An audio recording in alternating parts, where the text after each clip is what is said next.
Hi friends, welcome back to my YouTube channel. Today we are going to learn how to uninstall desktop apps from PC monitor. So let's get started.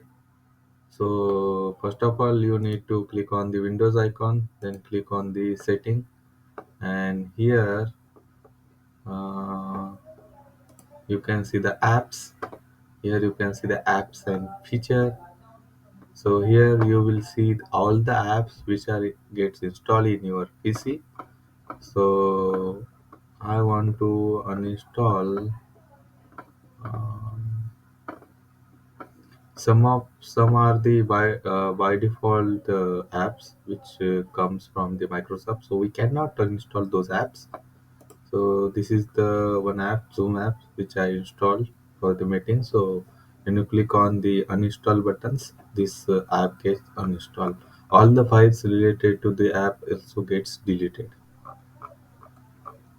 Okay. So by using apps and feature, here you will see the all your desktop's apps.